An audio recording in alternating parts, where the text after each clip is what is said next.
আজ আমি আপনাদের এমন একটি দোয়ার কথা বলতে চাই, যে দোয়াটি আমাদের জন্য আশার আলো, হতাশ হৃদয়ের জন্য শান্তির বার্তা।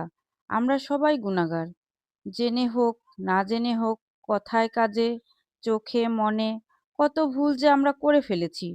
অনেক সময় মনে হয়, আমার গুনাহ তো অনেক বেশি, আল্লাহ কি আমাকে ক্ষমা করবেন?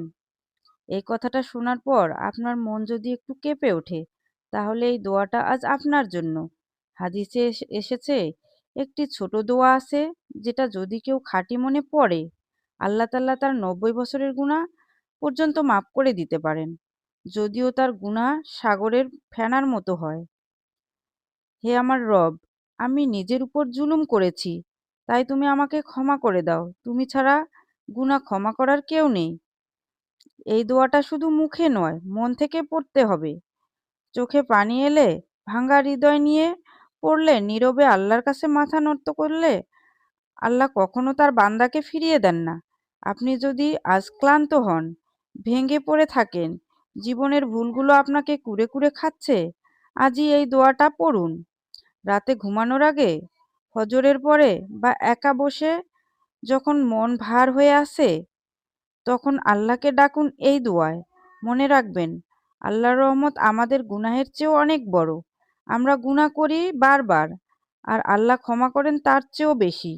আজ এই দোয়াটা নিজের জন্য পড়ুন, পরিবারের জন্য পড়ুন, আর প্রিয় মানুষগুলোর জন্য পড়ুন।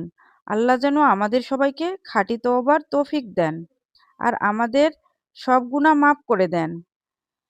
চলুন তাহলে দোয়াটি পড়ে আসি। তবে দোয়াটি পড়ার আগে, আপনি যদি ইসলামকে ভালোবেসে থাকেন, তাহলে একটি লাইক দিন। আর যদি নবীজিকে ভালোবেসে থাকেন, তাহলে চ্যানেলটি সাবস্ক্রাইব করুন। আর কমেন্টে ৩ বার আমিন, আমিন, আমিন লিখে চলুন আমরা দোয়াতে শরিক হয়ে যাই। দোয়াটি হচ্ছে, রব্বি ইন্নি জালামতু নাফসি ফাগফিরলি ইন্নাহু লা ইয়াগফিরু যুনুবা ইল্লা আনতা। রব্বি ইন্নি জালামতু নাফসি ফাগফিরলি ইন্নাহু লা ইয়াগফিরু যুনুবা ইল্লা আনতা।